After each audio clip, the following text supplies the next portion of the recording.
Hey guys, Grant here. I want to tell you all about my friends at Black Bear Inn and Suites of Gatlinburg who are making it possible to bring this episode to you. As you guys know, I grew up in East Tennessee, and there are two things that all East Tennesseans have in common. We all love the Vols, and we all love the Smoky Mountains. Since I've moved to Nashville, I've been unable to get my Smoky Mountain fix in, but thankfully, our friends at Black Bear Inn and Suites of downtown Gatlinburg have me covered. They are conveniently located at 1100 Parkway and are within walking distance of all the major attractions and best food that downtown Gatlinburg has to offer. To book your Smoky Mountain getaway today, visit blackbeargatlinburg.com or call 865-436-5656 or toll free at 1-800-933-0777.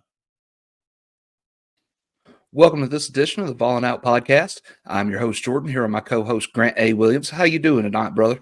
Jordan, man, the Vols rolled the tide. What can I say? It's good we're finally getting to talk about this. How you doing, brother? Oh, buddy, I'm fantastic. It's always a great day whenever the Vols roll the tide, ain't it? Man, it's a great day to be a Vol. The best day as a Tennessee fan is better than the worst day as an Alabama Crimson Tide fan. Absolutely. Absolutely, man. So tonight we're going to recap the Tide rolling in and then getting sent back out with a loss.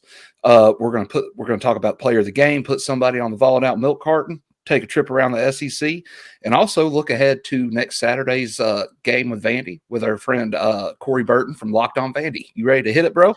Bro, let's do it, man. Let's do it. So in this basketball game, the Volunteers just absolutely rolled the tide. I mean, it was not even close. The Volunteers led this game from wire to wire, and it was never really in question, man. I mean, Alabama got hot at times, and they looked like they were going to start to pull it closer, but then Tennessee just kind of grabbed them by the throat and said, hey, no, your little brother. We own this rivalry, and we're going to take care of it right here.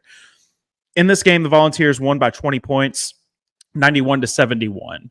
In this game as well, Tennessee's leading scorer was once again Mr. DK3, Dalton Knecht. In 36 minutes, he scored 25 points. Jonas Aidoo was the second leading scorer. In 25 minutes, scored 19 points. From your big two, that's what you got to see. And then the most impressive stat before I let you go right here, Jordan, Zakai Ziegler played 32 minutes, didn't have his best shooting night from the field. He was 8 of 9 from the floor, 2 of 5 from 3. But he had 6 assists and 0 turnovers. My man, he cleaned it up, didn't he? Man, the guy is playing the best ball of his entire career right now, man. And it doesn't seem like he's slowing down. I mean, sure, he slowed down on the offensive end, but you didn't need him in a game like this where Jordan Gainey finally showed up. Santi got his face off the milk carton. So round of applause to my man Santi right there, because I'm tired of putting your face on the milk carton right there, bud. But you had a lot of guys who really showed up and did their job well. And it really goes to show when Tennessee is firing on all cylinders, there's not another team in the country or in the SEC that can compete with Tennessee. Plain and simple, man. To touch on, them Tennessee winning by 20. At one time, they had opened the lead up to 27.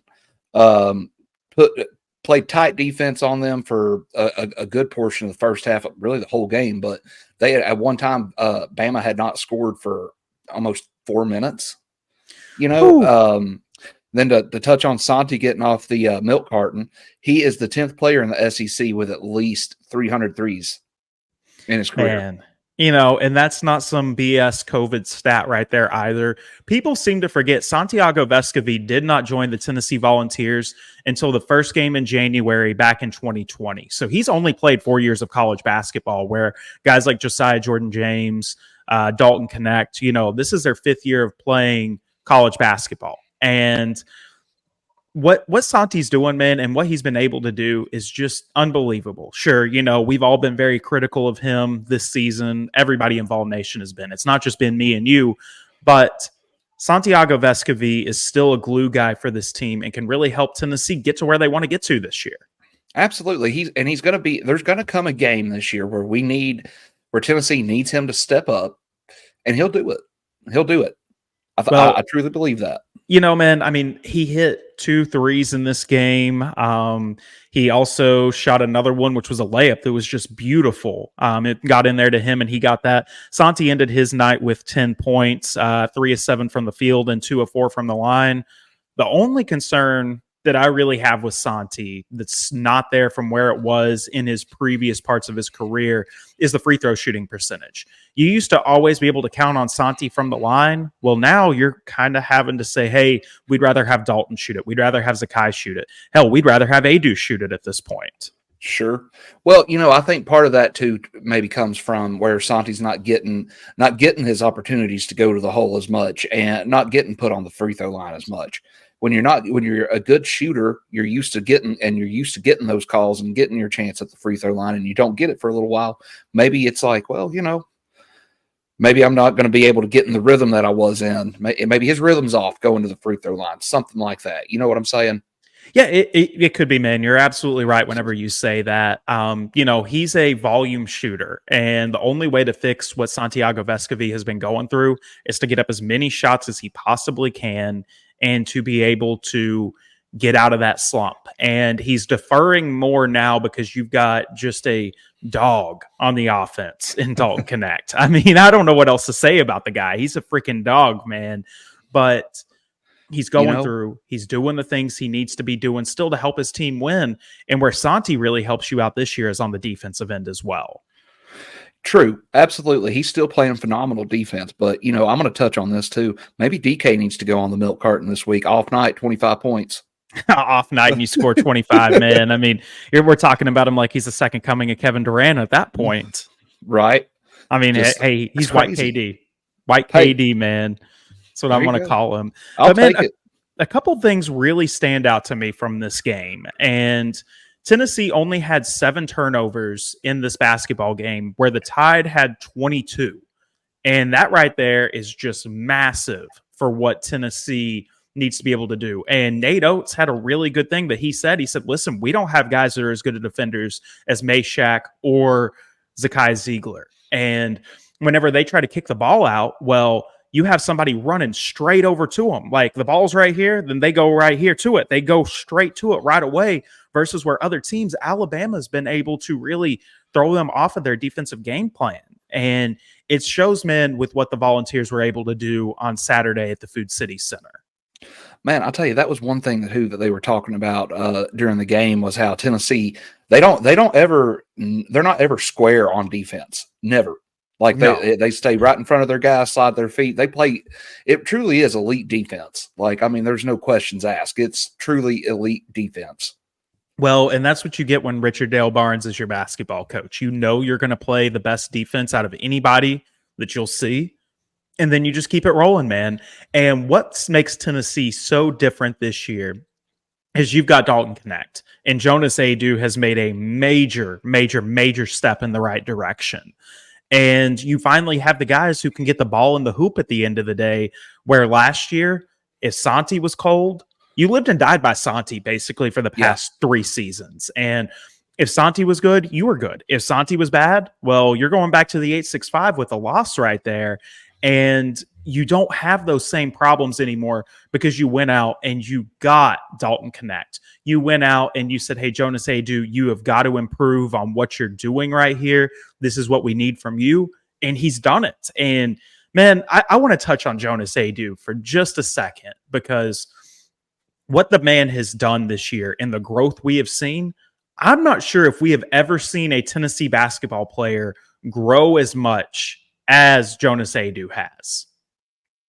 Dude, I'll tell you what, you were dropping those stats on me before the game, before the pod. You want to drop those real quick again? Yeah, so Jonas Aidoo's freshman year was 21-22, which was the same year he came in with Kennedy Chandler and Brandon Huntley Hatfield, who hit the portal and went to Louisville. So L's up to Brandon. We don't care about you, bud. But Jonas came in, played in 19 games his freshman year and averaged 2.1 points per game. Last year, 22-23 season, Jonas saw a bigger role. He played in 35 games versus 19 the prior year, but he only scored 5.1 points per game. And I'm looking to see his rebound numbers. They were at 5 per game, where he averaged 2 per game in his freshman season. Now, this season right here, everything has went up for Jonas Aidoo. He's now playing 24 minutes per game. He's shooting 34% from the field, 20% from three, 70% from the line. He's averaging 7 boards per game, 1 assist per game, 2 blocks per game, with 1 turnover. And here's the kicker right here. And this number is continuing to skyrocket. 12.1 points per game. So we're seeing Jonas Aidoo continue to grow and grow and grow right in front of our eyes. And man, I'm going to tell you this right here. That's all from him saying, hey, I'm willing to put the work in and do what Coach Rick Barnes is telling me to do. But that comes from Rick. That starts with Rick right there. Absolutely, he develops this kid into an NBA player. And I'm telling everybody this right now. Jonas is gone after this year. He's not coming back to Knoxville because he's going to be a first-round draft pick. There's no ifs, ands, or buts about that at this point. Because if you can show that you have grown from here to off the, I mean, I can't even fit it on my screen. But the fact that you're seeing him grow that much, man, I mean, the league is just drooling over what this kid can do right now. Well, and, you know, the league more so than really any other professional sport drafts off of upside. And clearly Jonas has got the upside. Well, I'm going to tell you this, man. If Julian Phillips could get drafted last year in the 2nd round after what he did for the Vols last season, which wasn't bad, but it wasn't good. I mean, it was just very mediocre. But the Bulls saw the talent and they said, hey, we want Julian. We're going to go ahead and take him right here. How is somebody not going to take a chance on Jonas Aidoo right around the 20th pick? I just don't see it happening where he returns to Knoxville next season. You never do know, though. Never do know. But to follow up all those numbers that you put out there for him from, you know, his time stepping on campus to now, the boy is also averaging a double-double in SEC play. He's averaging 13 and 10. Like, it's impressive, man. He's become a sheet stuffer. Well, he has became the guy that Tennessee's needed. Other than Dalton Knecht, you have to have a wing that can score. And we'll touch on Dalton's growth here in just a second after I get done with Jonas Aidoo. But he's what you've needed. Tennessee has missed that stout big. We all thought it was going to be Uros Plasic. Didn't end up working out with Uros on that. Tennessee's not had a productive big man like this. I mean, we're going back even to the Bruce Pearl days to find a big man who's been this productive. And I would say that Wayne Chisholm has been the only one who's rivaled putting up numbers like this. And his numbers are not as good as Jonas Aidoo's either. I mean, how Jonas Aidoo has grown, and he said, hey, I'm going to make playing professional basketball in the United States of America my career. And he's doing it. And man, I couldn't be any happier because I've always seen the potential that Jonas has had. I'm like, man, if this kid really gets in the lab and starts working and doing the things that he needs to do, man, it's just the sky's the limit. And we're really seeing good coaching by Ricky Dale right here. Absolutely, dude. Ricky Dale has a way of developing guys. That's for sure. Sure. Another guy that he's developed right here too. I mean, let's talk about Dalton Knecht for a second, because he came on to the Division I scene and nobody really knew about him. I'm unsure how Calipari didn't know about him, how John Shire at Duke didn't know about him, Hubert Davis at North Carolina didn't know about him, because if they would have known about him, I don't think we'd be seeing the kid wearing orange and white. I mean, that's just my opinion right there. And he's turned into the best basketball player in America. I mean, I'm going to call it what it is. But he has grown a whole lot. So I don't have his junior college stats in front of me. He did play 2 years of JUCO ball. His first season at Northern Colorado, he only averaged 9 points per game. And his second year, he averaged 20.2, but he had a lot of bigger games to get himself there. Well, now he gets to Tennessee, and he's averaging 19 points per game in the SEC. He's averaging a shooting percentage of 47.9, and he's shooting 40% from three. I mean, man, that right there is just flat out coaching. Rick is saying, hey, do you want to get to the league? Do you want to come and play in front of the best fan base in America and be able to show, hey, this is what I can do? Well, if so, come to Tennessee. And man, he's done that. And that's because Rick has put in the work with him. He's became a good defender. He's became, I mean, just an outstanding offensive player. He's the best player in the SEC by far this year. I mean, I think that you can go ahead and lock up SEC Player of the Year for Dalton Knecht at this point. Barring an injury, I think it's Dalton's award to lose at this point. I would agree with that. No questions asked. And, you know, man, he had a couple of nasty dunks in that game too. Just, I mean, nasty, son. He was like, with authority, with authority. Well, man, so that one where Freddie Dillon, and I'm going to touch on Freddie in just a second as well, but where Freddie stole the ball and then just threw it up the court, it's running down to my end at the Food City Center. I'm jumping up and down, getting hype and going that, and then he just dunks that stuff, and then he runs right back down the other end, and he plays good defense again. Yeah, and yeah. This is the guy Tennessee's been missing. You've missed the inside really presence. You haven't had an inside presence since Grant Williams and Kyle Alexander were playing. So now you get a guy to go on the wing and be able to fit right there with what you need right there. Then you have a guy down low in Jonas Aidoo.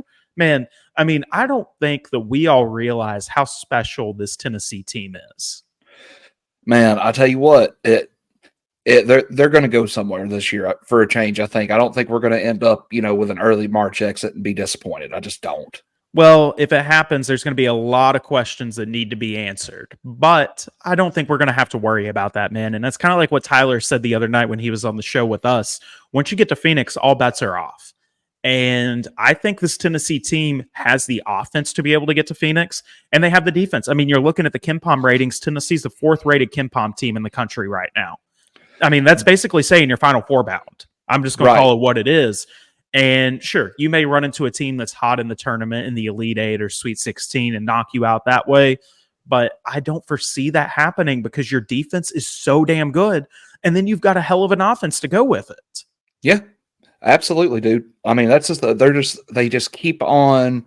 And the thing about it is they keep on getting better every week too. I mean, they're going to have off games. It's just the way it is. That Mississippi State game, I'd call that an off game for everybody but Zakai. Well, and Dalton on that too. But I want to throw this at you, man. I think that Mississippi State game was the best thing to happen to this team this season.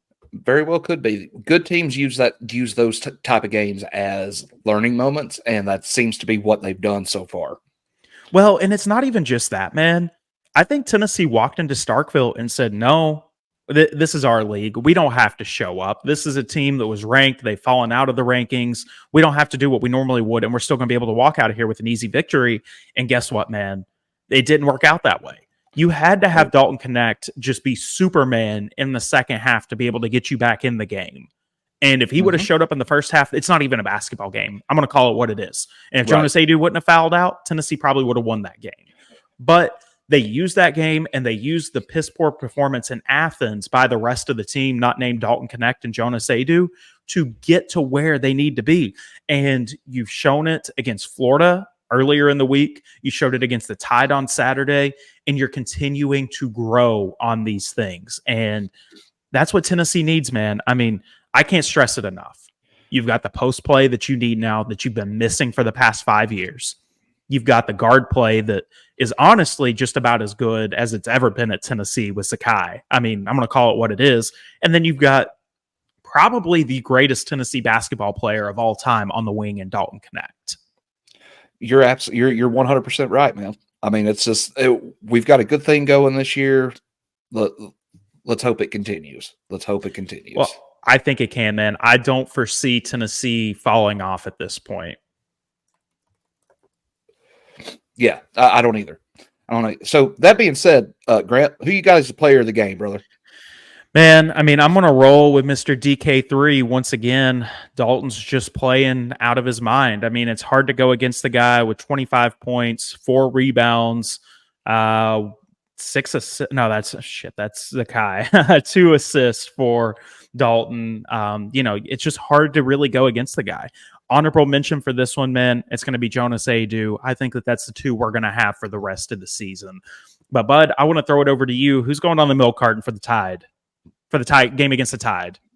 Oh, I was going to say, you can put the whole state of Alabama on the milk carton for all I care. Because we don't give a damn. Said, we don't give a damn, not a single damn. That being said, though, the Vol that I'm going to stick on the milk carton this week, Tobey Awaka. You got more fouls than you do points, brother. Come on. Yeah, I mean, you breaking down what Tobey did in this game. He didn't shoot a single shot in this game, only played 5 minutes, had 1 free throw that he did, and then the rest was running other than 1 block and 3 fouls in the game. No points, no rebounds, no assists, no steals. He had 1 block. I mean, the man was just out there running. And one thing, too, and we'll break this down probably before the Vanderbilt game for you guys, but Tobey Awaka, up to last week, has been the most efficient player for Tennessee basketball this season in his per rating. And to see him go out there and have a performance like this is just disappointing. I mean, I'm going to call it what it is. Yeah. I hate to put him on there, but you know what? It's one of those things that just happens sometimes. Yeah. And, one thing I want to shout out before we start taking a look around the SEC on this, if anybody else was in attendance at the Food City Center on Saturday, you guys did your job. I mean, round of applause. I was there as well over in 112 where I'll be for the rest of the season. But, man, the crowd atmosphere at that game just took Tennessee to another level that we have to continue to keep on seeing. And it comes from the fans feeding the floor. Guys, there's limited tickets available to every game left this season. Not a lot. There's a couple that have been sold out. I know Kentucky and Auburn have been sold out. Buy up the rest of the tickets that you can because you're watching a special team take the floor for the Vols. You're right. Crowd was absolutely ruckus Saturday, buddy. Yeah, you had maximum capacity in there. And even with all the snow and ice in the 865, Vol Nation still showed out. Always do. That's one thing you can count on. One thing I do want to drop this on you too. We were texting back and forth during the game about Mark Sears from Alabama. Did you know that dude is one of 3 Division I guys with 330 points, 43, 60 assists, 65 rebounds on the year? Really? Yes. Oh, yes. Man. Well, and so to kind of touch on that too, he didn't have his best game of the season against the Vols on Saturday. But it affected the entire team. So Alabama was held to their worst point total of the season with 71. They averaged 90. Turnovers per game, they averaged 12. They got 22. And they got their second worst 3-point shooting percentage on the season with 19%, where they average 40 as a team. 4-0. I mean, that's astronomical. It really is, man. Tennessee done a great job chasing them off the free throw line, making them take bad shots, or 3-point line, making them take bad shots. Well, and this Alabama team isn't the same Alabama team they were last year with B. Miller Killer on the team, killing it on and off the court. And he's doing a great job for the Charlotte Hornets. But, this Alabama team still returned a lot of players. I mean, Sears, great player. Grant Nelson, really good player who came in for him right there. And they were non-factors in this game. I mean, Sears was the best player that the Tide had, and he ended the game with, I think it was 22 points. It was 22 points. But other than that, your next highest score was Pringle with 8. Vols done what they needed to do. Also, fun fact, Nate Oates held a second loss today after getting reprimanded by the SEC for putting his hands on a Mississippi State player in that scuffle the other night. Did you see that? He shouldn't have even been coaching on Saturday. If Tony Vitello goes and chest bumps a referee because he doesn't like the call and he gets suspended for 2 games, you're wanting to tell me putting your hands on a player isn't bad? I mean, that's what the SEC's saying right there. They gave him a slap on the wrist. No time missed. He had to pay a fine. That's all it was. Well, that being said, also look how they handled the Brandon Miller situation last year. Well, they're classless down there. I mean, let's just call it what it is. The state of Alabama wishes they were the state of Tennessee. They wish they were orange and white.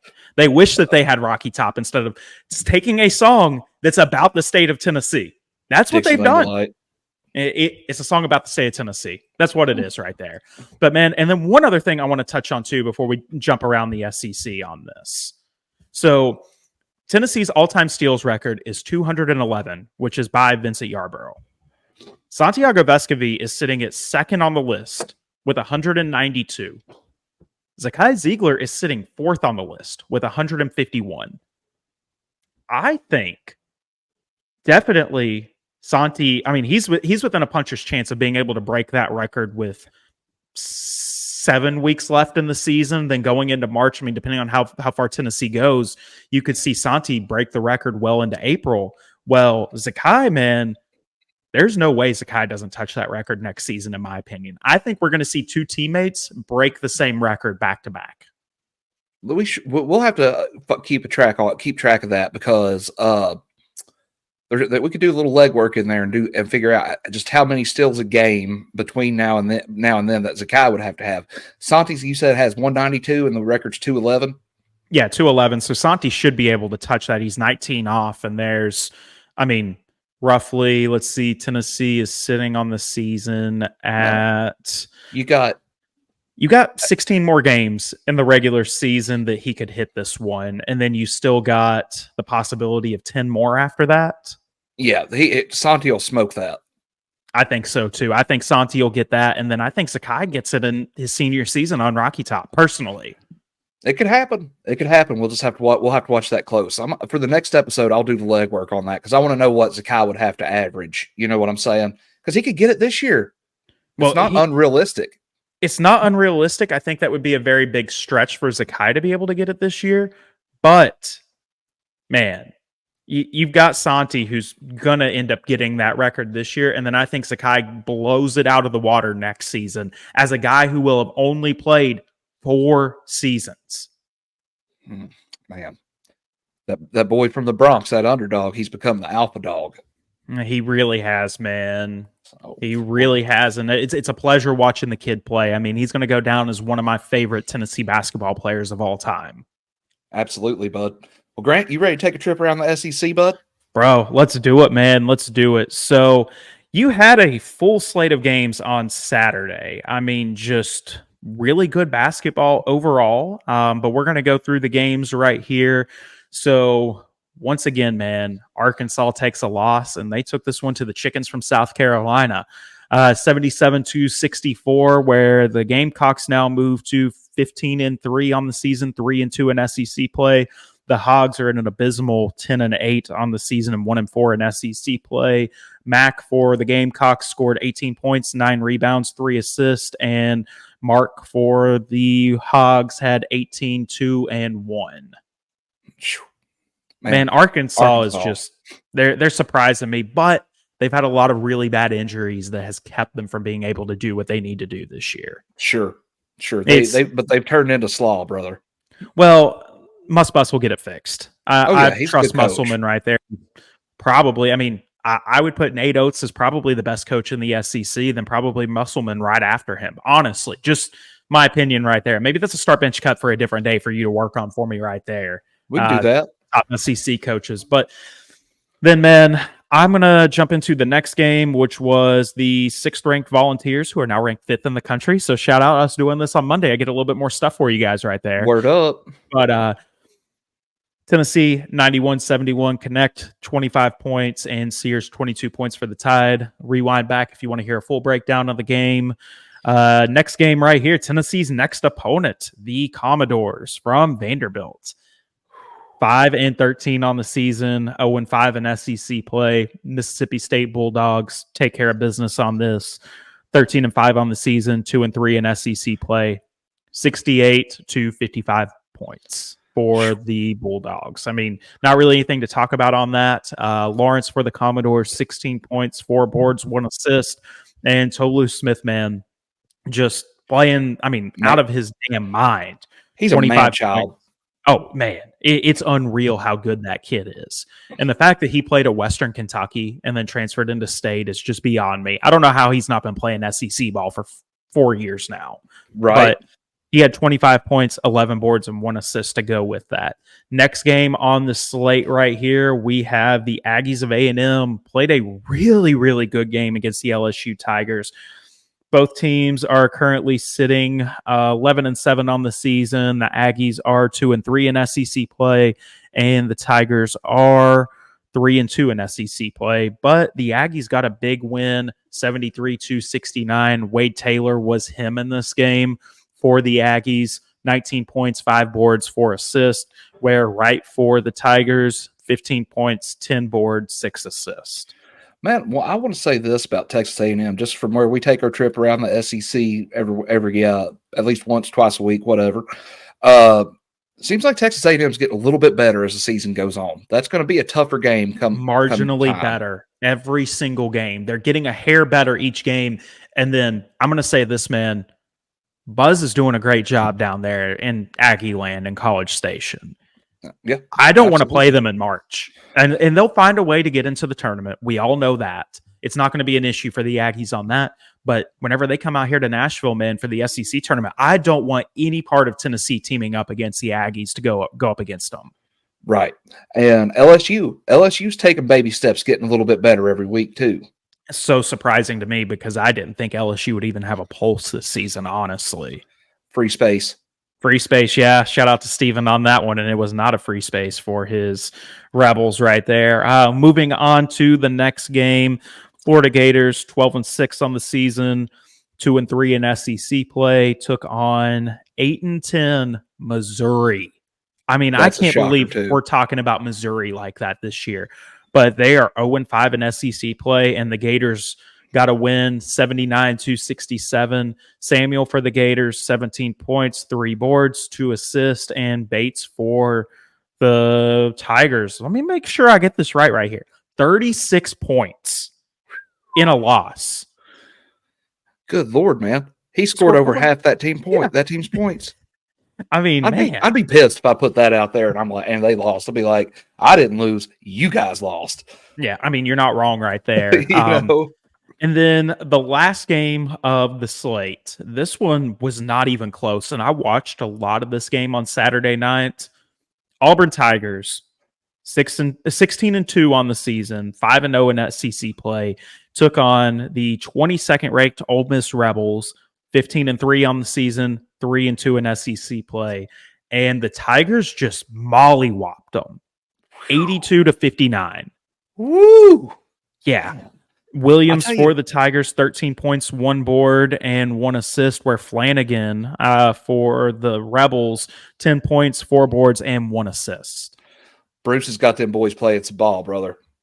Man, I'm going to say this right here, and I saw Wes Rucker tweet this out, so shout out to Wes on this. But are you telling me, and the committee is telling us this too, by having Auburn ranked as 13th on Saturday, how are there 12 more teams that are better than the Auburn Tigers in college basketball right now? That's flat out disrespectful, bud. It is, because honestly, man, I think what we've learned this season so far, there's a 3-team race in the SEC. It's Tennessee, Kentucky, and Auburn, and everybody else is just around for the party. Yeah. They're just hoping to play spoiler.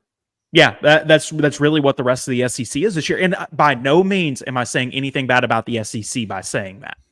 But Auburn being ranked 13th in the country is an absolute joke and a travesty for college basketball. Because honestly, man, I think right now, so Tennessee moved up to 5th today in the AP poll. And let me pull up the rest of the rankings right here real quick. But I don't see a way that there's that many teams better than Auburn, honestly, man. I mean, I want to see where they're sitting at on the poll today.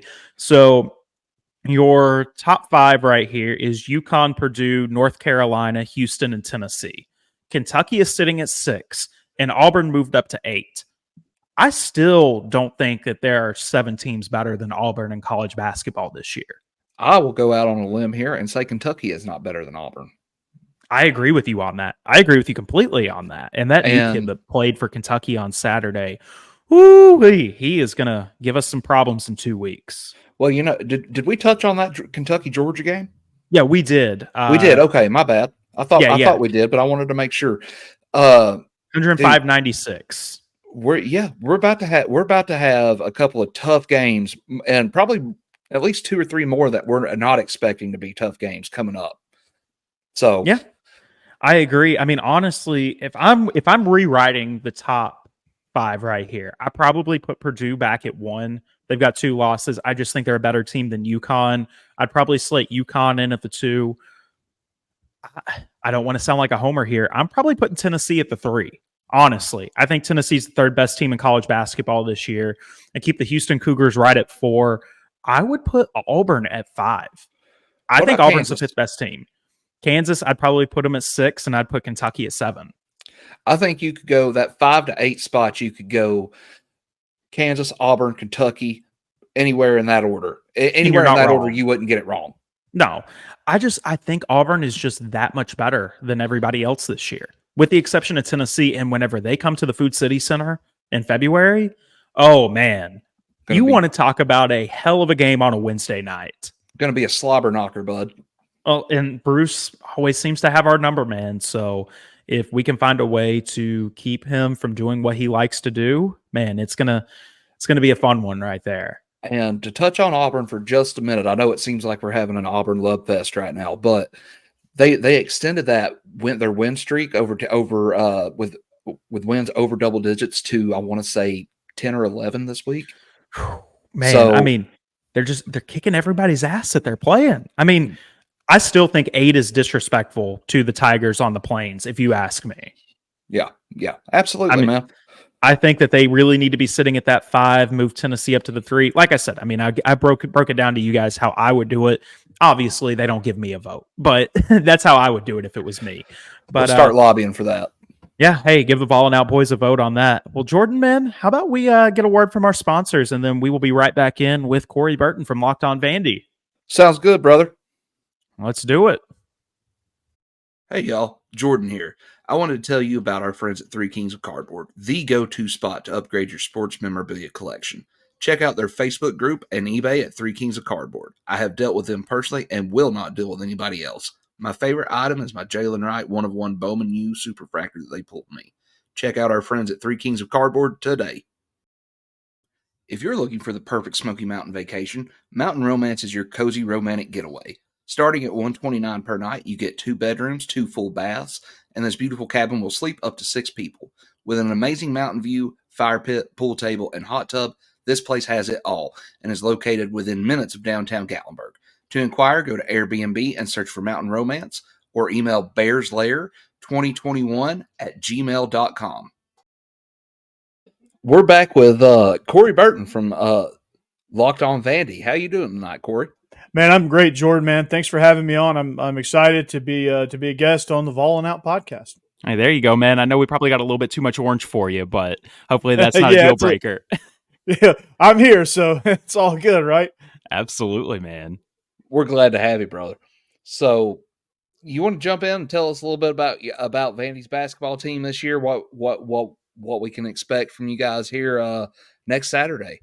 Well, Vandy's struggling a little bit. I don't know if you guys have paid too much attention, but Vandy gets off to a good start, and that's a lot due to Jason Rivera-Torres and Ezra Mannion.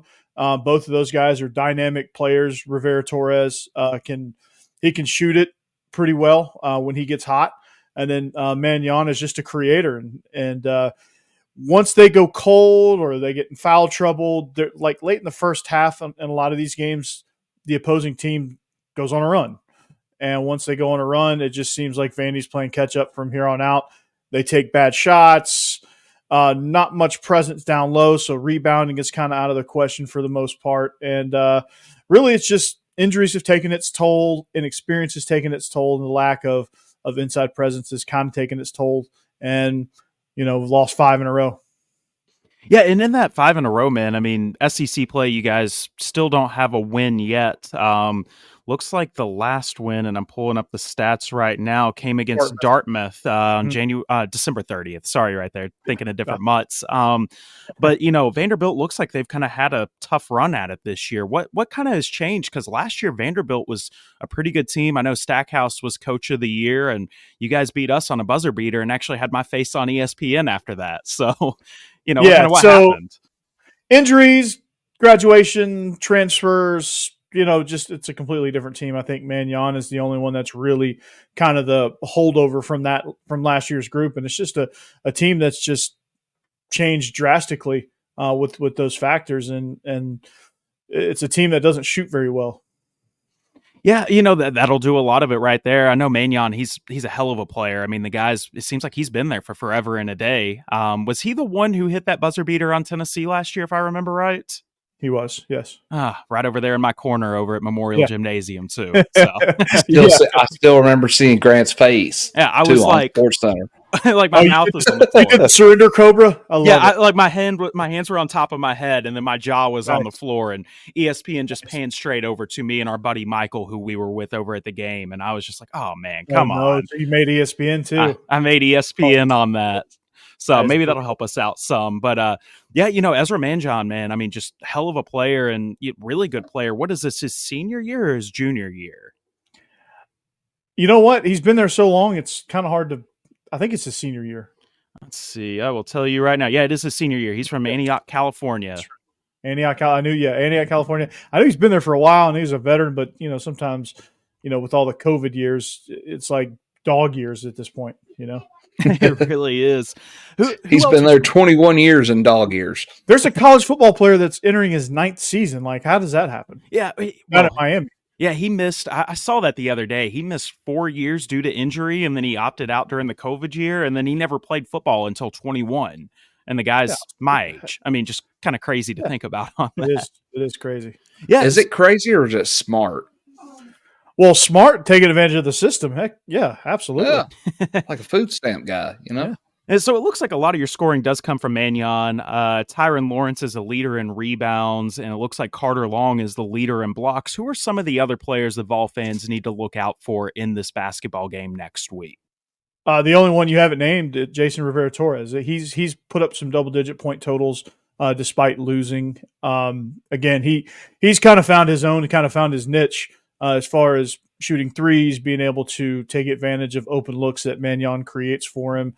And then getting to the free throw line. So he's probably going to emerge as the second target on that team before too long. I agree with you on that, man. So what's going on with Stackhouse? Like we said, he was SEC Coach of the Year last year. Is his job in any jeopardy? I mean, you've got a closer pulse on the program than we do. It ain't looking good right now. Unfortunately, I mean, you go from Coach of the Year, and then if you go like. He's on pace right now, the way they're playing. Surely law of averages will give us at least 1 or 2 wins. But, I mean, it's going to be a tough SEC year, and the losses just keep getting worse and worse and worse, and the more they pile up.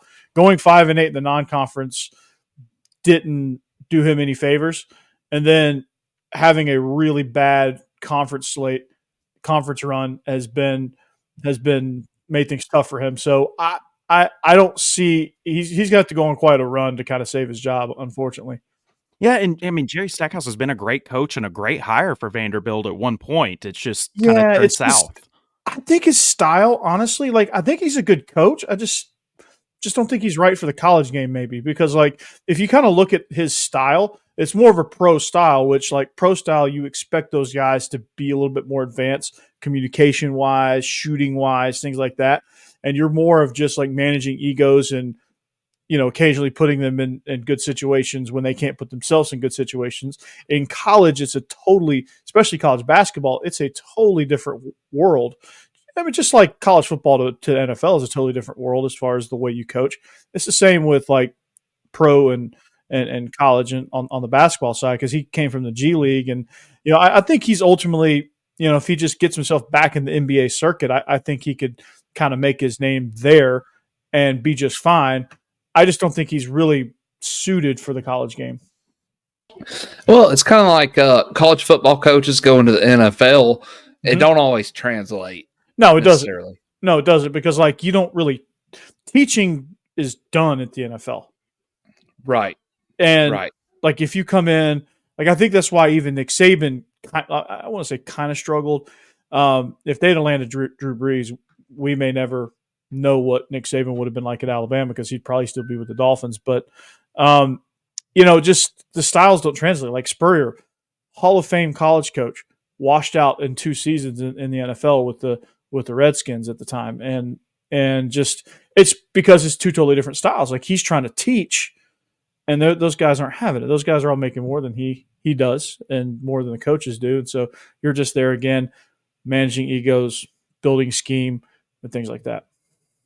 To your point though, with you guys this year, you've lost 4 out of 5, but at least 3 of those games have been, pretty close. I looked at the score, and you guys lost to Bama by a possession. Yeah, you're not. I don't feel like you guys are a terrible team. Just maybe some of the breaks haven't went your way. No, and honestly, we're not doing ourselves any favors either. I mean, we go cold and we just give up 13-2 run, and then we follow that up. We go back and forth a little bit and try to nip our way back in. It just gets too far gone by the time we start kind of heating up. And it just, I think the biggest thing with Stackhouse is the same problems from the Presbyterian game that we should have never lost are glaring right now. Like, it hasn't improved. And that shooting, shot selection, everything under the umbrella of shooting. And that's been the biggest issue. Yes, we've lost some close games. The guys play hard. There's no question about the effort. Some guys are showing out and kind of making things good and keeping things close. Defensively, I think they've done a much, much better job of creating turnovers and making the other team earn their baskets instead of giving them more free looks. Like, that was something they struggled with early. They've gotten better at that. Defensive rebounds, at least long rebounds, they've gotten better at. But just the shooting and the interior presence has just killed them down the stretch in a lot of these games. Like that Bama game, if they had a center, they probably would have won. And they probably would have beat LSU if they had a center. And they wouldn't have had a chance against Auburn. Auburn just kicked their tails from the first minute. But I think 3 of the games they probably either would have won or been right there with it. Yeah. Well, man, Sure. one thing that I wanted to bring up to you as well was that Presbyterian game, which was the first one of the season where the Commodores did take a 68-62 loss to, I guess that's still the Blue Hose, isn't it? Over there, Presbyterian. Blue Hose, yeah. Yeah. I was going to say Blue Hens, but that's Delaware. Yeah. But I mean, what kind of happened in that game? I mean, I didn't get to see that one personally, and I'm such a hoops junkie and try to watch all the SEC teams play anytime I possibly can. But what kind of happened there? And I mean, also, man, I mean, that being the first game of the year, it kind of just puts a damper on the whole season, doesn't it? Oh, it does. Yeah. I mean, it gets you off on the wrong foot. No chemistry. I liken it to like when you go to the Y. And like you want next, but you're the only guy, and so you have to round up 5 dudes that you've never met before, and you go, "Hey, do you want to play? I got next. Do you want to play?" And they're like, "Oh, sure." And then you're not real sure how to play with each other. I think that's what happened there. So it led to bad shot selection. Already couldn't rebound because again, the aforementioned no presence on the inside, no power forward or center to even consider, and then turned the ball over. I mean, it felt like they turned the ball over a ton that game. That's what it looks like right here, man. I mean, like I said, I wanted to kind of talk to a Vandy fan on that one and kind of get their opinion as to what was going on. But, you kind of covered on the team and what we should expect on Saturday. What is your score prediction going to be? I know the Vols have a week of rest going into this one, and I'm not sure who Vandy has midweek, but what do you expect? What's the spread on that? What's the Vegas spread on that? I do not have that information. I don't. I'm a gambler, and I don't think they've necessarily put it out yet. Okay. I was looking earlier today, actually. It's probably I would guess it's probably a 10 to 12 point spread, and I think that's kind of where it'll be. I think it'll be somewhere in the neighborhood of like 72-60, 72-62, somewhere in that ballpark. I think Tennessee's. Yeah. Go ahead, Corey. I'm sorry. I was going to say Tennessee can they can go on streaks themselves, and they can score the basketball really, really well, I think. So that's kind of where I feel like it's going to be. To counter that, we also can go on those scoring lulls too, man, where Tennessee don't score for 5-6 minutes. I think it'll be closer than that. So could we see a stretch from like 7:30 to like 2:20 in the first half where nobody scores anything? That's a very big possibility with this Tennessee team. I mean, it goes as far as the whole game, man. It really is. Like, that's the crazy thing is it really is, because it seems like Tennessee does it every game. I mean, every game. And honestly, you guys score 68 a game and only give up 72. So I don't feel like, if it's a 10 and a half to 11 and a half point spread, I don't feel like it's a bad bet to take whatever points are being, given. Yeah, I mean, I think if we come out with a good defensive game plan, I think that's certainly possible. This game against Mississippi State got away from them for a little while, but they clawed the way back in, kept the scoring down a little bit, and gave themselves a chance. But there's certainly it just depends on what Vandy team shows up. If the Vandy team that shows up, that the same one that showed up Wednesday against Auburn in Memorial Gym, like you guys are gonna run us out. But if it's the one that showed up against Alabama, where they're getting after it on the defensive end, I mean, it could be. I could see it being close, but they're just it seems to be snowballing a little bit, unfortunately, for Vandy. Yeah, I agree with you on that, man. And I think that what Tennessee's key to the game is going to be is what Dalton, Knecht, and Jonas Aidoo can continue to do. If they're able to play the game that they've been playing for the past month, Tennessee's going to be fine. If Vanderbilt's able to shut them down, then we could be talking about a game kind of like last year where Vanderbilt knocked off a highly ranked Tennessee team over at Memorial Gymnasium. Yeah, I mean, for our sake, that would be a tremendous shot in the arm. But I think for Tennessee, the key to Tennessee is just attack the rim. You get some of our forwards in foul trouble. You get Jason Rivera Torres in foul trouble. It gets real tricky after that. And if you guys can attack the rim, move the ball around, you guys should be able to score at will if you're hot. I hope so. I hope so, man. I don't want a Tennessee loss on that. Well, man, one thing I want to do with you, and this is a game that we like to play, it's start, bench, cut to close everything out. Start, bench, cut. Okay, let's start, bench, cut. Greatest basketball player in Vanderbilt history. And I'm using the three guys who have a retired jersey, but Perry Wallace, Shan Foster, or Clyde Lee. I'm going to go Shane Foster. Okay. I'm going to go Shane Foster. That's your start. Who's your bench and your cut? Oh, that's a tough one.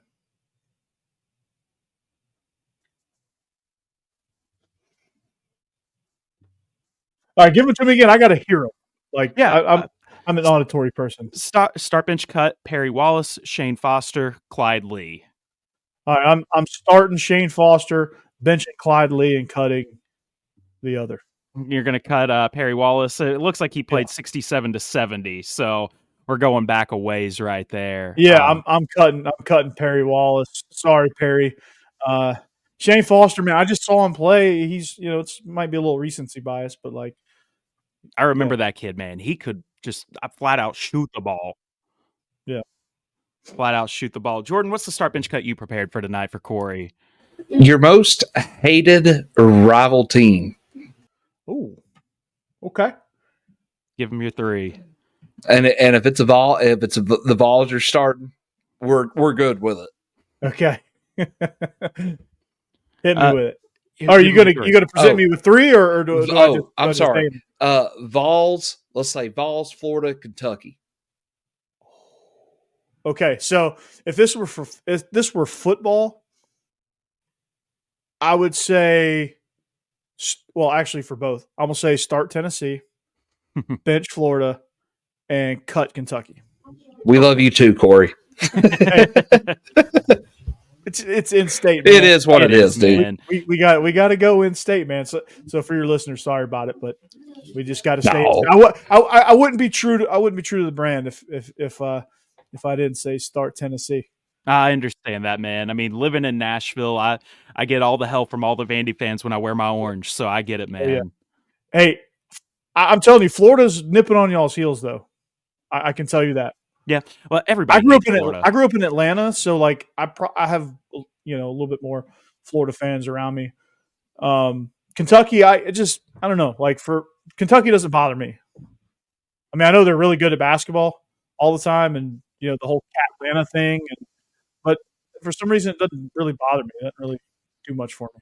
Well, man, if we were doing a start, bench, cut, we'd have to take Kentucky at number one. I mean, just the heated rivalry right there. But Corey, man, where can our listeners find you? Now, football. Hold on, football. Start, bench, cut. Okay, so let's do football and basketball. Start, bench, cut for Jordans for y'all. Okay, you have Vanderbilt, Alabama, Kentucky. I'm going to take Alabama as my start, Kentucky as my bench, and Vanderbilt as my cut, just because I hate Kentucky and everything. I had to go up there for a previous job so much. So dealing with them. Jordan, who's yours? Geography matters, honestly. Grant, you've known me long enough, buddy. Corey, you're going to learn if you listen to us long enough. I despise absolutely everything about Alabama football, anything about Alabama. I despise it. So you're probably loving this portal stuff, huh? Oh, dude, I love it. I'm eating it up with a spoon, son. I'm gonna go Alabama. I'm gonna bench. I'll bench Vanderbilt. Okay, all right. You're gonna cut the Cats. I'm gonna cut the Cats, man. I'm gonna cut the Cats because you got to have that geography, man. Like it's you got to have the in-state, man. Yeah, Got that to is have that true. in-state. Hey, how about that? That's the chip on our shoulder over here. Oh, Hey, shit. and I can admire you guys. Like it's not a I don't like you guys because I don't like you guys. It's just you got to hate that in-state rivalry. You know what I mean? Yeah, and it is strictly between the lines for me. Like Yeah. I have plenty of Tennessee friends. I give them all kind of grief and we trash talk back and forth and we have fun with it. But man, it stays between the lines, man. That's the kind of person I am. So yeah, I get that, man. When we're competing, man, it's hey. We want to whoop up on anybody, no matter what, who we're competing on. It don't matter if they're friends or not. I get that, man. Well, are you going to be at the game on Saturday next week, Corey? Saturday next week? I think so. I think I can make my way over there. Yeah. Well, man, we'll have to get together. I'll be over there as well. We'll have to shake some hands and post a picture for the socials or something right there, brother. There you go. Yeah, I'll let you guys know if I'm there. I should be, barring any sort of, things that come up like another ice storm. Oh man, it's been crazy. Another snowpocalypse. Yeah, man. Well, out in East Nashville, it's been crazy. I'll say that. Hopefully in Bellevue. Did you go ice skating this morning on your road? Did you go ice skating on your street this morning? Man, so I left to go to Knoxville Thursday to go to the game today, and was able to get out then. But my sister, who lives in Franklin, has been saying it's just been hell. The past 2 days with all the rain. Yeah, the rain, and then it turned into ice. Like it was the roads were passable until it rained, and then it just all froze over. Oh man! I saw some lady ice skating down. I forget, I don't know what road it was, but they showed her in East Nashville somewhere. She was ice skating on the street. Yeah, I saw that on Facebook, man. That's about a quarter of a mile from where I live, right there. So, there you go. Yeah, hopefully it will be safe going home. But man, well, it's been fun having you on, Corey. Where can our listeners check you out on the social medias, and what else are you working on other than Locked On Vandy? Well, here's the thing. You can find me on socials at Locked On Vandy, on Instagram, and I guess you call it X now. At Coach Burton 36. I'm a man of many hats here. I cover multiple teams. Being from Atlanta, I also cover the Georgia Bulldogs, and I cover I'm on SEC. I'm on SEC After Dark as well, where we cover just about everything. And I do a seasonal show called Illegal Motion. So I kind of got a lot of things going. I kind of got a lot of projects going. So it's a lot. But at Coach Burton 36, you can kind of catch all of that there. And then at Locked On Vandy for all the Vandy stuff that I do. And there you go. All right. Well, Corey, it's been fun. It's been a pleasure having you on. Hopefully Tennessee gets that big dub on Saturday next week. If not, I hope your Commodores are at least somewhat happy. Heck yeah. Yeah. Absolutely, well, thank you man. for jumping on, you. man. We appreciate you. And absolutely, man. I appreciate you having me. Thank you. Thank you. Thank you. Thank you. Thank you. This episode of the Vawlin Out podcast has been brought to you by our friends at Peace of Mind Enterprises. From construction, home remodel, down to general handyman services, Peace of Mind has you covered. All technicians are licensed and insured, servicing East Tennessee with 30-plus years of experience. Call 865-202-7167 for a free estimate, because nothing beats having peace of mind.